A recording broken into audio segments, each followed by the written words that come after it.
마음을 엽니다. 지평을 엽니다. 불통의 시대를 넘어 새로운 아침을 엽니다. 신율의 출발 새 아침. 신율의 출발 새 아침 3부 순서 지금부터 시작합니다.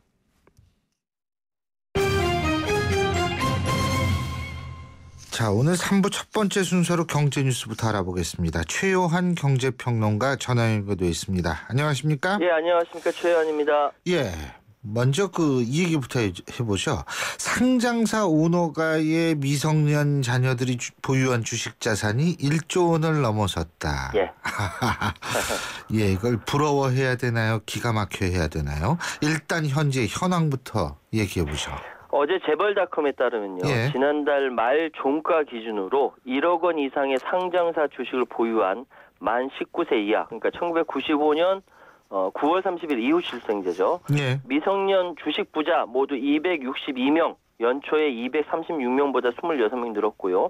그런데 이들 미성년 주식 부자가 보유한 주식 가치 총액은 1조 58억, 연초에 3,673억 원이었거든요. 예. 무려 173.9% 급증했습니다. 아. 이유는요, 올해 상장사 오너 일가의 주식 증여가 늘어났고요. 그러면서 억대 미성년자 주식 부자 대열에 합류한 사례가 늘어났고, 또 기존 미성년 주식 부자들도 주가 상승으로 보유 주식 가치가 급증했기 때문으로 풀이가 되는데요.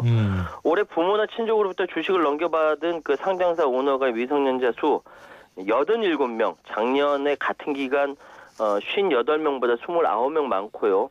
수중액도 1,408억 원에서 2,790억 원, 98.2% 증가했습니다. 지난달 말 현재 100억 원이 넘는 주식을 보유한 미성년 주식 부호 16명으로 연초에 비해 12명이나 증가했습니다. 연초에 4명이었다는 거죠. 근데 이제 이게요, 뭐 여러 가지 문제가 있지만 여기에서 이제 이 일종의 이 미성년자들도 주주인데 여기에는 뭐 아기들도 있을 수 있는 거고, 그죠? 예. 이게 뭐 초등학생도 있을 수 있는 거고. 그렇습니다. 그런 거 아닙니까? 지금 미성년 주식부 1위는요, 한미약품 임성기 회장의 12살 손자입니다. 네. 연초 89억 원에서 854억 8천만 원. 아이고. 9배가 늘어났습니다. 예. 2011년 전후로 증여나 무상 신주로 취득한 한미 사이언스 등 계열사 주식가치 늘었기 때문이고요. 마찬가지로 나머지 2위부터 7위가 모두 임 회장의 친손주, 외손주 모두 7살부터 11살까지 미성년자들입니다. 예. 개인 신상이 밝혀지지 않아서 그렇지 틀림없이 돌잡이도 있을 걸로 추측이 되는데요. 일단 주식 증여하는 것 자체가 불법이 아니죠. 하지만 미성년자에게 수억 원의 주식을 선물하는 것은 비판받아 마땅한데, 주식을 취득한 이들이 미성년자인 만큼 주주로서 주주 아닙니까, 주주. 예. 그 역할을 제대로 하겠냐, 이게 핵심이죠. 여기에 이제 성년이 된 뒤 부담하게 될 배당금이나 주식 가치 증가분에 대한 증여세 없이 부를 세습할 수 있다는 점에서 편법이다, 이런 지적이 나오고 있는 거죠. 그렇군요. 이게 지금 이런 현상이라고 얘기를 했을 때, 예. 이게 여러 가지 사실상 문제점을 내포할 수가 있거든요. 그렇죠. 예? 그러니까 이게 사유재산이라는 이름 하에서 물론 우리가 보호해야 될 부분이 분명히 있습니다만, 예. 그래도 이제 이게 사실 지금과 같이 경제가 어려운 상태에서는 상당히 많은 국민들의 허탈감을 가져올 수 있는 그런 문제인데, 예. 지금 이 전경련 쪽에서도 이런 문제가 좀 나오고 있는 모양이죠? 정경련 회장직을 내리 3위 연임하고 있는 GS그룹의 허창수 회장이 구설수에 오르고 있습니다. 왜냐? 경제단체 수장의 타이틀을 달고 있지만 오히려 이 타이틀 아래 재벌 총수의 검은 모습들이 감추고 있다. 이런 비판들이 많죠. 보기에 따라서 달리 볼 수 있지만 심각한 문제는 많습니다. 예를 들어서 허 회장의 GS그룹의 국한에서 보면요, 한참 문제가 된 일감 몰아주기 대표 기업이 GS그룹이라는 거죠. 정경련 회장부터가 일감 몰아주기 규제를 위반하고 있다, 이런 얘기가 나오고 있고요. 청년 일자리 창출 노력하겠다고 했지만 GS그룹은 지난해보다 오히려 정규직 74명, 계약직 186명에도 총 260명 직원을 감소했습니다. 방금 말씀드린 주식가부, 미성년자 주식가부 순위요, 총수일과 어린 자녀들 이름이 늘 상위권에 올라 있는 게 GS그룹이고요. 20세 미만 주식 보유자 4명이나 있고 재계의 대표자인 정경림 회장이 이렇다 할 말이 없는 거죠. 근데 어쨌든 지금 이러한 현상들 이게 지금 국감 때문에 나온 얘기인가요? 이게요? 사실 그 전부터 얘기는 있었어요. 얘기는 있었는데 예. 국감에서 이제 정확하게. 본격적으로 거론된 거죠. 예, 그렇죠. 그리고 또 국감에서 밝혀진 게 딴 게 있죠. 해마다 복권과 경마에 서민들이 쏟아붓는 돈 이게 엄청나게 늘어나고 있다는 거예요. 그렇습니다. 그렇죠? 한 증권사 애널리스트 애널리스트가 편의점을 분석했는데 예. 이게 이제 그 투자자 눈길을 끌었습니다. 왜냐? 편의점이 지속적으로 성장할 것이다. 예. 그런데 한국 경제 앞날이 어둡다. 말이 안 되는 건데 사실 소비자들의 불황형 소비 패턴이 강해지고 있다. 예. 예를 들어서 간편하고 저렴하게 한 끼 때우려고 편의점에서 도시락을 먹는 편의점 도시락, 편도적이라고 합니다. 이 증가가 대표적인 불황형 소비 패턴이라는 거거든요. 예. 그러니까 뭐 편의점 매장 담배 가격 인상이 반영된 점을 고려하더라도 백화점과 대형마트에 비해서 유독 가파르게 올라가고 있는데 예. 바로 이런 1인 가구 증가 소비 패턴 변화가 나타나서 겹쳐서 나타나는 현상입니다. 이게 그 지금 상황이 사무실 공실률 2008년 이후 최고 기록하고 있고 또 몇 달치 월세 미리내서 잠깐 장사하고 사라지는 이런 깔세 점포 유행하고 예. 이렇게 가게가 허리띠를 졸라매고 있는 상황인데 예. 경마와 복권에 쏟아붓는 돈은 이제 나날이 늘어나고 있죠. 예. 그러니까 불경기일수록 복권이 많이 팔린다 이 속설이 실제로 나타나는 것인데요. 올 상반기 복권 판매액 1조 7,700억. 예. 작년보다 9.2% 늘었어요. 또 경마장에서 1인당 1일 평균 막음 구매액이 56만 원. 장외 발매선 100만 원 넘는다고 합니다. 예. 그러니까 또 술과 담배를 사는데 쓴 돈도 통계 작성 이후 2003년 이후 가장 많은 것으로 나타날 거예요. 그러니까 생활을 위해 최대한 아껴 쓰면서 편의점 도시락 사 먹지만 현실에 화가 나서 술과 담배로 스트레스 달래면서 로또 복권에 희망을 건다. 국민들이 그렇다는 거죠. 아이고 참 근데 이게 그 뭐 GS 얘기는 아직 국감에서 증인으로 채택되지 아직 나온 얘기는 아닌 것 같은데 네. 어쨌든 지금 뭐 이런 의혹들 그리고 사실은 이렇게 그 국민들이 복권과 로또 이런데 이렇게 경마 돈 많이 쓴다는 사실 자체는 이게 이제 그만큼 일확천금을 꿈꾸지 않으면은 이게 돈을 모으기 힘들다라는 거를 반증하는 거 아니겠어요? 벗어날 수 없다는 거죠. 그렇죠. 지금 표현 아주 중요한 표현해 주셨는데 벗어나기 힘든 굴레. 그러니까 이 복권과 경마에 매달린다라는 이거 참 정말 슬픈 일이에요. 예. 예. 이런 거 어떻게 해소가 돼야 될까요? 참 갑갑합니다. 왜냐 영화 베테랑 보셨습니까? 예, 그럼요. 그게 이제 그 재벌 3, 4세 모티브로 한 영화죠. 예, 1,000만 명이 넘었고요. 예. 요즘 이민 박람회라고 그렇게 많이 열립니다. 여기에 20대에서 30대들 맞아요. 엄청나게 몰린다고 하고요. 그렇다고 그러더라고요. 신조어 보면요. M4 세대, 헬조선, 네. 망한민국, 노력, 현실을 비꼰 신조어들 쏟아지고 있고요. 실제로 지금 대한민국 그 국민의 행복 지수가 전 세계에서 118입니다.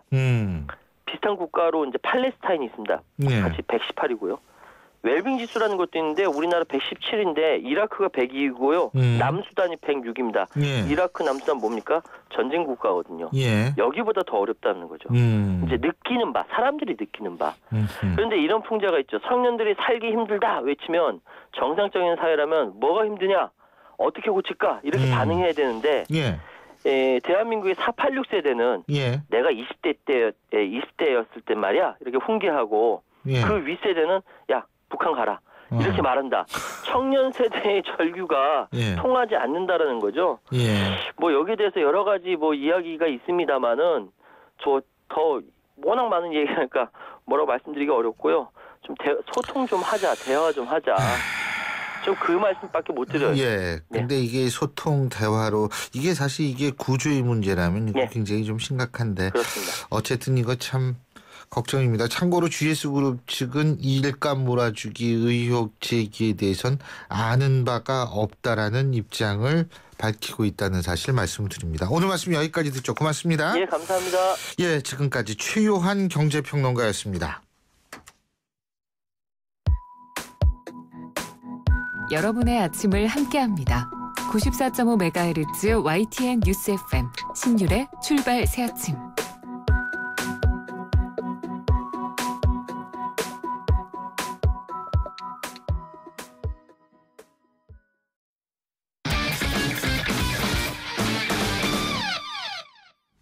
스포츠 소식 알아보겠습니다. 최동호 스포츠 평론가 전화 연결돼 있습니다. 안녕하십니까?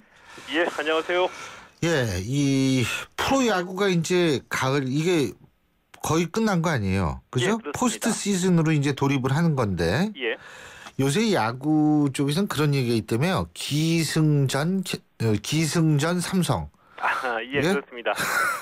그러니까 삼성이 워낙 삼성이 5회 연속 우승을 차지했거든요. 글쎄요. 정규 시즌에서. 예. 그래서 이 심지어 21세기 최강팀이다 이런 수식어까지 등장을 하고 있습니다. 21세기 최강팀. 야, 그렇게 들으니까 또 색다르네요. 예. 예. 이 이제 지난 주말 경기에서 삼성이 정규 시즌 5회 연속 우승을 차지했는데 네. 이 21세기 최강팀이라는 수식어가 그렇게 과한 것 같지는 않아요. 전력을 보면은. 예. 왜냐하면은 이 투타가 완벽하게 밸런스를 이뤘는데 이 팀 타율이 3할 1이거든요. 예. 팀 타율이 3할 1이고요. 이 또 이 선발 투수진도 프로야구 10개 구단 가운데 최강이라고 할 수가 있습니다. 예. 또 팀 도루도 NC에 이어서 2위를 기록하고 있거든요. 예. 잘 치고 잘 던지고 잘 달리기까지 하니까 이 최강팀의 짜임새를 갖췄다고 볼 수가 있겠고요. 자, 이제 이 5회 연속 정규 시즌 우승을 차지했는데 이제 나머지는 한국 시리즈에서 우승해가지고 5회 연속 정규 시즌 한국 시리즈 통합 우승을 도전하는 입장이 됐죠. 그렇군요. 예. 자, 그리고 삼성하고 NC 이게 마지막까지 아마 붙었던 모양이에요. 그죠? 예, 그렇습니다. NC가 마지막까지 우승을 놓고 순위 경쟁을 벌였거든요. 예. 근데 NC가 마지막에 SK에게 패했습니다. 근데 SK는 5위 자리를 차지하기 위해서 전력을 다했던 팀인데 SK가 5위를 차지하면서 올해부터 도입이 된 와일드카드의 주인공이 됐거든요. 이제 와일드카드라는 거는 이제 5위 팀에게 주어지는 건데 지난해까지는 이 4위 팀까지 4팀이 포스트 시즌 경기를 했고요. 예. 올해부터 5위 팀도 이제 참가를 하게 되는데 이 5위 팀 이 SK와 4위 팀 넥센이 와일드카드 결정된 두 경기를 치러서 넥센이 한 경기만 이기거나 비겨도 준플레이오프에 진출하게 되고요. 5위 팀 SK는 두 경기를 모두 이겨야지 준플레이오프에 진출하게 됩니다. 근데 이게 4위 팀 구장에서만 하는 모양이죠, 이거는? 예, 그렇습니다. 정규 시즌 상위 팀한테 좀 메리트를 좀 줘야지 되겠죠. 그렇군요. 예. 자, 그리고 우리 수영 얘기 박태환 선수 말이에요. 예. 지난달에 일본 호세이 대학교로 전지훈련을 떠났는데 예. 여기에서 훈련을 못 하고 있다 그러는데 이건 왜 그런 거예요? 또 참 여러 가지로 참 꼬이네요. 예, 박태환 선수 관리에 좀 문제가 있어 보이거든요. 좀 불안한 느낌입니다. 왜냐하면은 지난달 21일에 이 일본 호세이 대학교 수영부하고 이 합동 훈련하겠다고 일본으로 출국했거든요. 네. 근데 바로 다음 날인 22일에 이 호세이 대학교가 학교 홈페이지에다가 호세이대 수영부는 국제수영연맹의 처벌을 준수한다. 여기서 말하는 처벌은 국제수영연맹이 박태환 선수에게 내린 징계를 얘기하는 거거든요. 박태환 선수와의 합동 훈련 계획은 없다. 이렇게 밝혔던 것이 뒤늦게 알려진 겁니다. 이 박태환 선수가 현재 이 단국대학교 대학원에 재학 중이거든요. 이 호세이 대학교가 단국대학교하고 이 자매결연 학교이기 때문에 원래는 이 교환학생 프로그램으로 훈련을 진행할 예정이었었고요. 이 호세이 대학교가 이 합동 훈련을 거절했기 때문에 현재 이 박태환 선수는 이 호세이 대학교가 아닌 다른 곳에서 훈련 중에 있습니다. 아니, 근데 이게 이해가 안 되는 게 박태환 선수 같이 세계적인 선수가 말이에요. 일본 가가지고 훈련한다고 떠날 때 이게 무작정 가는 거는 아닌 거 아닙니까? 그렇죠? 그러니까 이런 일이 벌어지는 게 이게 상식적으로 이해가 안 되는 거죠. 예, 그게 이해가 안 되는 일이 지금 벌어지고 있는 겁니다. 이제 박태환 선수의 매니지먼트사가 밝히기는 현재 단국대학교가 호세이 대학교하고 이 협의를 진행 중인 것으로 알고 있다 이렇게 밝혔거든요. 그러니까 이 대목을 보면은 이 전지 훈련은 단국대학교가 주선한 것으로 보이고요. 근데 이 호세이 대학교가 출국 다음 날 곧바로 훈련을 거부한 것을 보면은 완전히 합의가 되지 않은 상태에서 박태환 선수가 일본으로 출국한 것으로 보이거든요. 근데 왜 완전히 합의가 안 됐냐면 여기서 좀 문제가 있다고 보는데 이 박태환 선수가 이 금지약물 복용 때문에 자격정지 징계를 받고 있잖아요. 그렇죠. 이 자격정지 징계 기간에는 개인 훈련만 해야지 됩니다. 어떤 팀이나 이 단체 조직에 속해서 팀 훈련을 할 수가 없거든요. 이게 이제 국내에만 적용되는 것이 아니라 해외에서도 마찬가지로 적용되는데 아마 이 규정을 의식해가지고 호세이 대학교가 훈련을 거부한 것으로 보이는데 예. 무리하게 언론에 미리 21일에 공개하면서 출국한 것이 아닌가. 이제 이런 추측이 가능하거든요. 예. 결과적으로 보면은 이 정확한 합의 없이 일본으로 출국했다는 얘기인데 소속사인 이 팀 GMP의 박태환 선수 관리에 적지 않은 문제가 있어 보이는 것이 확실합니다. 여기에 두 가지 문제점이 있죠. 일단은 국제 규정상 그렇게 그 자격정지 징계를 받고 있는 상태에서는 이 합동 훈련이라든지 단체팀에 합류해서 할 수 없다라는 거. 그 예. 규정을 몰랐다는 얘기밖에 안 되는 거고요. 그렇지 않습니까? 몰랐을 리는 없고요. 아마 일종의 변칙적으로 어떻게 좀 합의를 보려고 노력하는 것이 아니었었나라고 추정을 해볼 수는 있겠죠. 그래도 이렇게 되면 안 되죠. 이거는 사실 더 선수한테 두 번 타격을 주는 일인데. 자, 마지막으로 어제 프로축구에서는 인천의 김도훈 감독이 기자회견 도중에 눈물을 흘렸다고 그러는데 왜 울었어요? 예, 이게 프로축구 K리그 1부 리그 클래식에서 이제 1위부터 6위까지 상위 그룹, 또 7위부터 12위까지 하위 그룹으로 나뉘어지는 순위가 어저께 결정이 됐거든요. 예. 근데 인천이 7위로 밀려나면서 하위 그룹으로 밀려났습니다.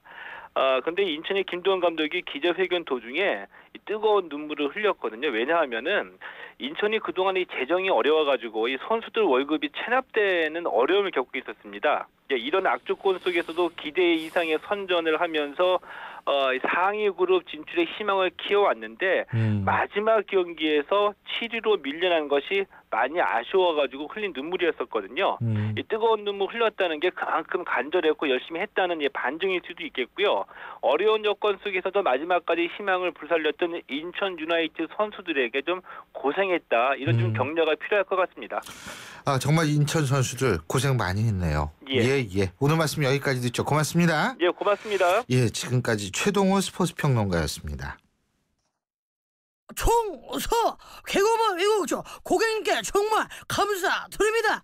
요즘 제가 대리운전하면서 좌우로 열심히 뛰어다녔더니 살이 그냥 쪽쪽 빠지고 있어요. 좌우로 정렬 2588 살 빠지네 살이 빠져 2588 살 빠지네 2588. 트랙스타 시작. 국민 모두 함께 하나 둘 셋 넷 21번 크게 마시고 가슴을 활짝 펴세요. 한 걸음 두 걸음 국민 모두 함께 걸어가요. 지금까지의 아웃도어를 넘다. 대한민국 국민이라면 스타 트랙스타. 신율의 출발새 아침 3부 순서는 여기서 줄입니다. 잠시 뒤 4부에서 뵙죠. 일단 잘생기고 날씬해야지. 여자는 살림이나 잘하면 됐지. 어느 대학 나왔는지 보면 딱 안다니깐. 여러분도 느끼셨나요? 우리가 아무렇지 않게 웃고 지나치는 표현들, 당사자를 비하하고 차별하는 말입니다. 내 말 한마디가 누군가에게는 큰 상처가 될 수도 있습니다. 상처가 되는 말보다 존중의 말을 전해보세요. 참된 배려와 존중은 비하와 차별 없는 말에서부터 시작됩니다. YTN 라디오 언어문화 개선 캠페인은 국립국어원과 함께합니다. 얼마 전 출산을 해서 육아휴직을 쓰고 있어요. 아이 키우는 데만 전념할 수 있어서 좋아요. 전 육아휴직 대신 일하는 시간을 조금 줄여서 근무하고 있어요. 일도 하고 아이도 돌볼 수 있어서 정말 행복해요. 어머님이 편찮으셔서 병간호를 해야 하는데 고민이에요. 해결 방법이 없을까요? 네, 있습니다. 육아부터 가족 돌봄, 자기개발, 퇴직 준비까지 이제 필요에 따라 시간 선택제로 전환해 일할 수 있습니다. 물론 대우는 전일제와 달라지지 않습니다. 일과 삶이 행복해지는 시간 선택제. 이 캠페인은 고용노동부와 함께합니다. 날카로운 분석, 내일을 보는 시선. 신율의 출발 새 아침. 신율의 출발 새 아침 4부 순서 시작합니다. 지금 시각 8시 30분 16초 지나고 있는데요. 교통 상황 알아보겠습니다. 김정윤 캐스터. 네, 출발 시 아침 교통정보입니다. 동부간선도로 도심 쪽으로 노원교부터 성동교까지 거의 전 구간에서 밀리고 있는 가운데 창동교 목간 지점 2차로에선 추돌 사고까지 발생했습니다. 반대편 의정부 쪽으로 이동하는 길 월계 1교부터 수락지하차도까지 시속 20-30km 미만 정체입니다. 옆으로 가는 동 1로의 경우는 영동교 사거리부터 영동대교 진입하는데 시속 20km 미만 정체가 되고 있고요. 영동대교 옆에 청담대교는 양방향에서 밀립니다. 현재 분당 수서로 도심 쪽으로 복정에서 탄천까지 정체가 되고 있고요. 옆으로 가는 언주로 내곡나들목에서 매봉터널 쪽으로 정체가 되고 있는데 매봉터널 목간 지점에 있었던 사고 처리 작업 조금 전에 모두 끝이 났습니다. 내부순환로 성산대교 쪽으로는 기름램프에서 홍지문터널 지나는데 시속 20-30km 미만 정체가 되고 있고요. 반대편 성수동 쪽으로는 마장램프부터 내부순환로 내려서는데 밀립니다. 출발 새 아침 교통정보였습니다.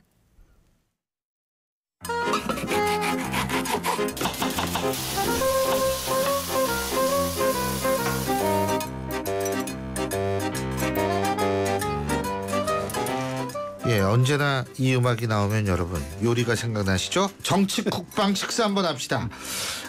우리가 민심에서 멀어져서 국민들 밥맛 없게 만드는 경우가 많은 이 정치를 좀 더 맛있게 한번 만들어 보려고 여러분께 선보이는 코너입니다.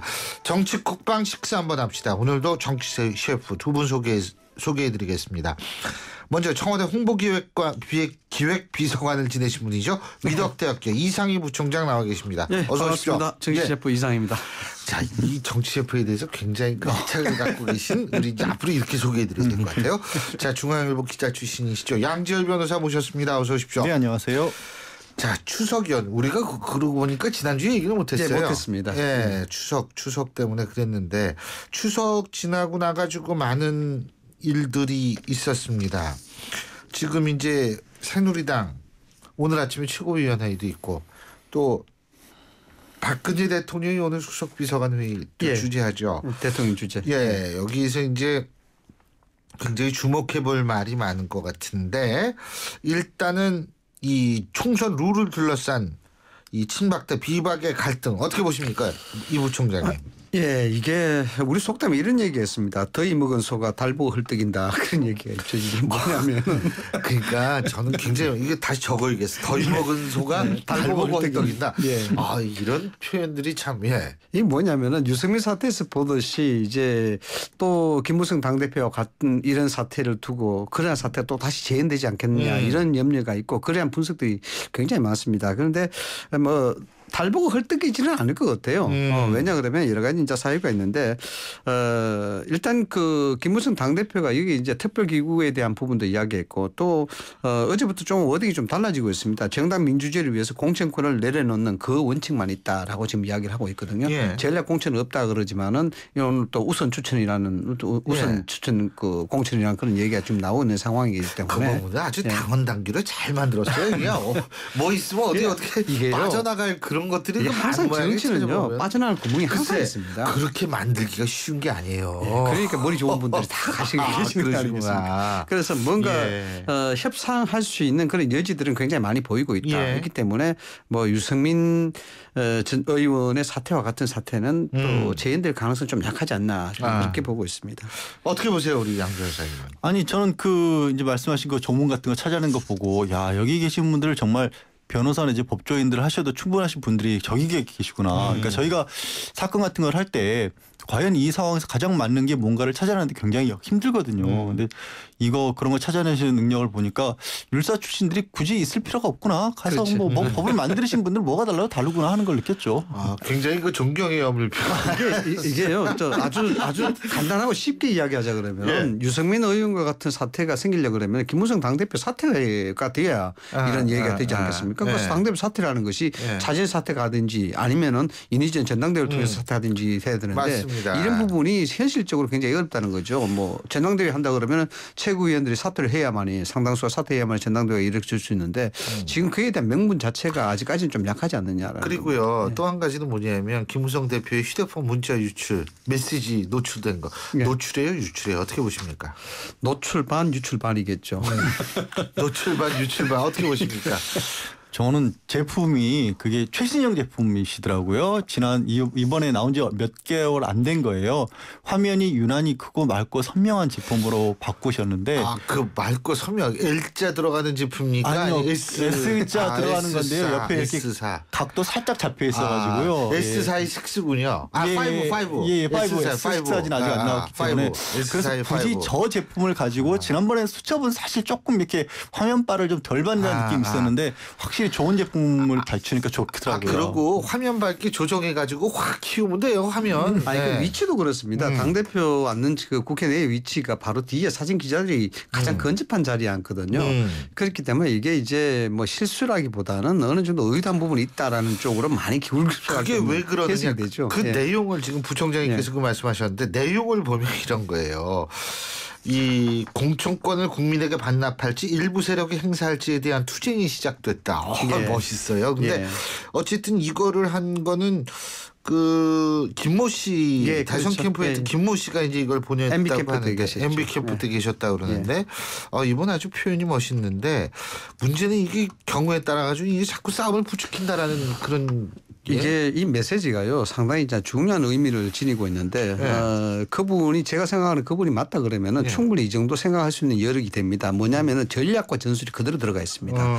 일종의 이제 전략적 측면에서는 여기에 대해서 이제 투쟁이 시작됐다. 소위 공천과 관련돼서 이제 국민을 볼모로 한 그 프레임 설정이 시작됐다. 이 전략을 이야기한 것이고요. 그다음 전술적으로는 여기에 구체적으로 대응 방법이 들어갔지 않습니까? 남경필 등 의원들을 통해서 여기에 대해서 이의를 제기하겠다. 이것이 이제 전술적인 부분이거든요. 보통 정치 컨설팅 하는 사람들은 많이 있습니다만은 모자라는 부분이 뭐냐 그러면은 전략에 대한 부분, 그 소위 해서 대의적인 어떤 명분 이것이 어떻게 발생이 됐다는까지는 다 제시를 할 수가 있어요. 그런데 구체적으로 어떻게 해야 되겠냐 하우에 대한 부분은 이야기를 잘 못합니다. 그런데 이 부분은 간단한 두 개의 문자 메시지였지만 전술과 전략이 그대로 다 들어가 있어요. 이분은 컨설팅 회사 차리시면 잘 되겠네. 현직 교수시죠 아마? 그래요? 점점 더 존경스러워지네. 자, 근데 말이에요. 김무성 대표 아까 그 휴대전화 바꿨다고 말씀하셨는데 사실 솔직히 지난번에도 K와 Y 내가 꼭 밝힌다. 문건 파동 그때 그 정윤회 씨 문고리 청와대에서 행정관들 얘기 나왔을 때 누가 그 배우에 있느냐. 그때도 그때 수첩이었죠. 그러니까 제가 말씀드린 것처럼 수첩이 아무래도 좀 모양이 좀 빠지다 보니까 그래서 이제 최신형 휴대폰으로 바꾸신 게 아닌가라는 얘기였고. 궁금한 게 이게 한번 이렇게 이런 일이 겪으면 그 다음번에 조심해야 되는 게 또 원래 저거잖아요. 그러니까 그거 아까 좀 말씀하셨다시피 당시에 어떤 일이 있으면 신문마다 참 재밌었던 게 국회의사당 구조도를 다 그랬었습니다. 그래가지고 어디에 대표가 자리를 배치하고 있으며 어디에 신문 기자들 특히 카메라 기자들이 앉는지를 다 갖춰가지고 이 정도 거리에서 신문 기자들이 요즘 사용하는 렌즈는 얼마까지 보인다는 걸 다 도표로 상세하게 비춰줬더라고요. 대표께서 그걸 모르고 그때 신문을 하나도 안 보셨을 리는 없죠. 이미 학습이 되셨으면 학습이 됐지. 좀 저는 뭐 의도성이 어느 정도로 있다라고 보는 거죠. 그러니까 의도성이 있다면 간단합니다. 뭐냐면은 김무성 대표의 입장으로서는 비주류 세력 즉 비박 세력들의 소위 결집력이 어느 정도 가능성이 있다는 것을 시사하는 것이고 또 두 번째는 그럼에도 불구하고 내가 참고 있다.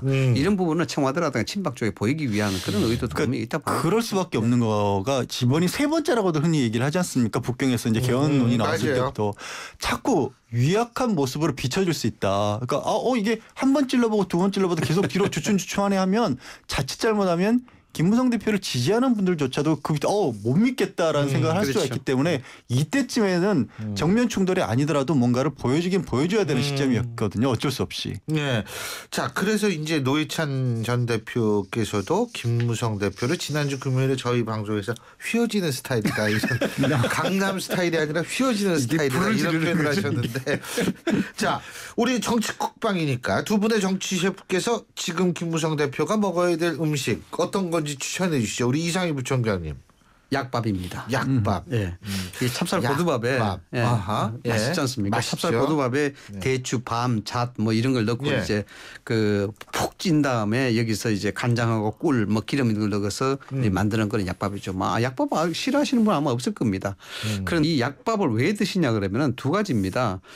밥맛도 별로 없으실 것 같고 그다음에 뭐 식단을 차려서 이 식탁을 차려서 밥 먹을 여유도 없을 것 같고 그래서 이 휴대하기도 간편하고 맛도 좋은 이 약밥을 추천하는데 그보다 더 큰 의미는 따로 있습니다. 뭐요? 이 약밥이 유래가 보면요. 굉장히 재밌습니다. 까마귀 밥이거든요, 이게.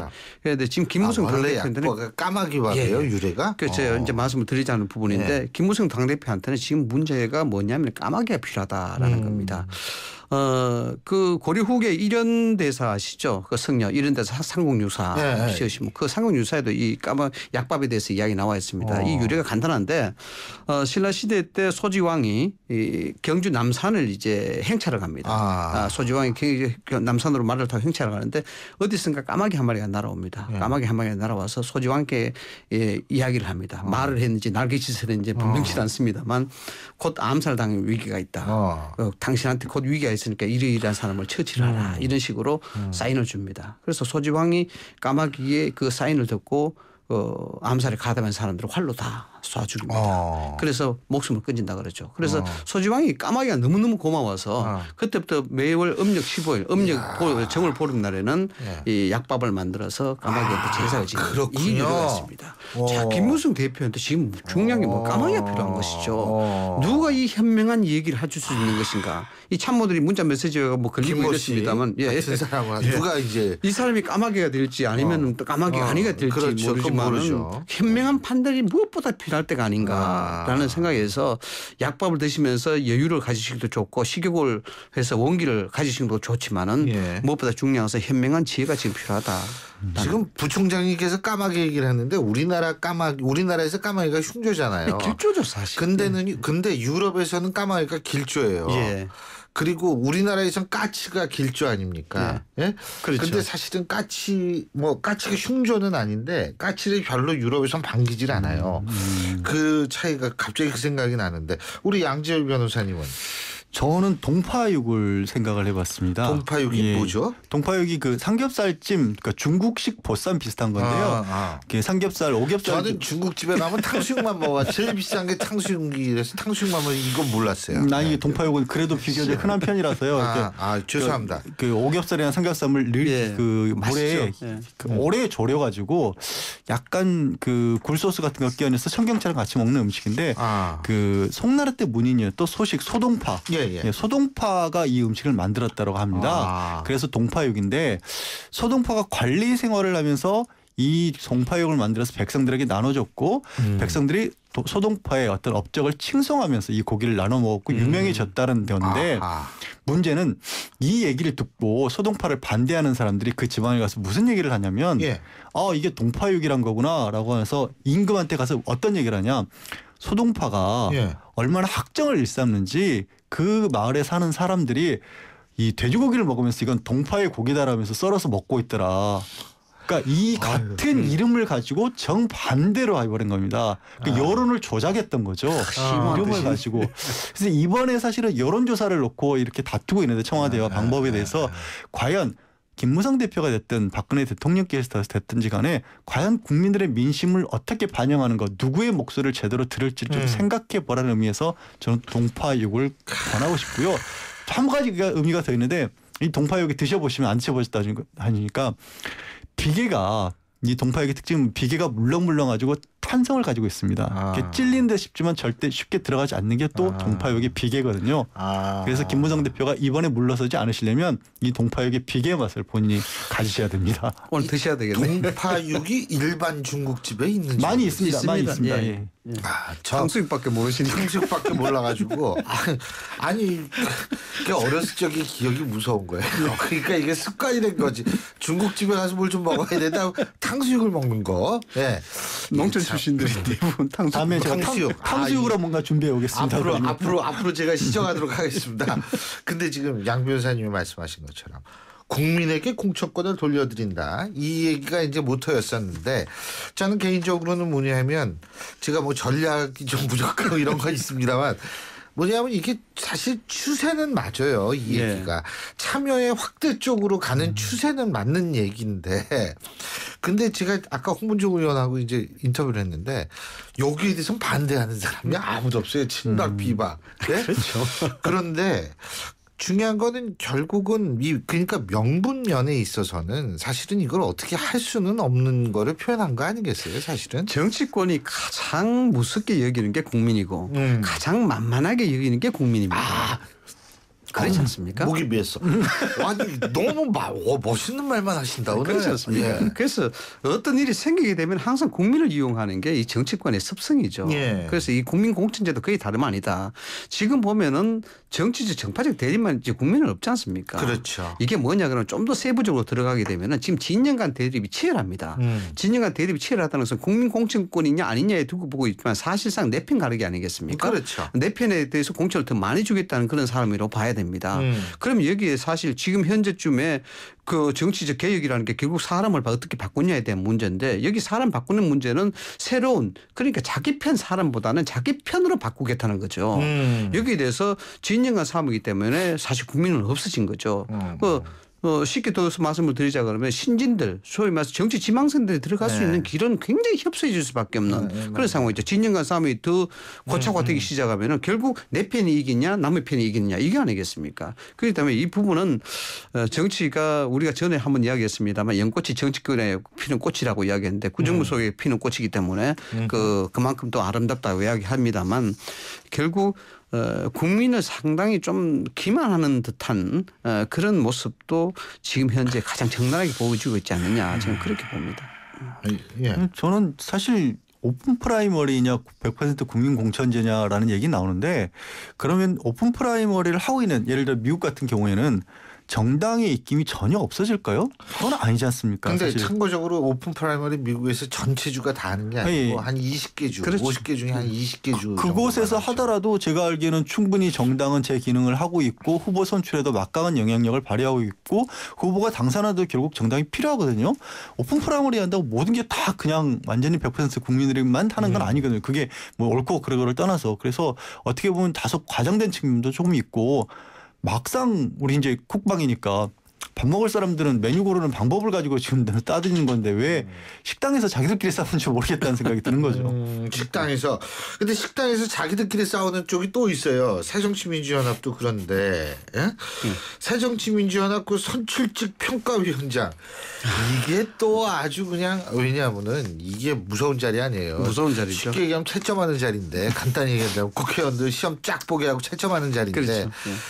여기 그 좋은 동국대 교수가 네. 지금 내정이 돼 있는 것으로 알려지고 있는데 다시 뒤로 좀 물러났지 않습니까? 주류 쪽에서 친노 쪽에서 문재인 대표 쪽에서 뭐냐면 원래 그냥 밀어붙여가지고 통과시키려고 그랬는데 조금 그런 모양이에요.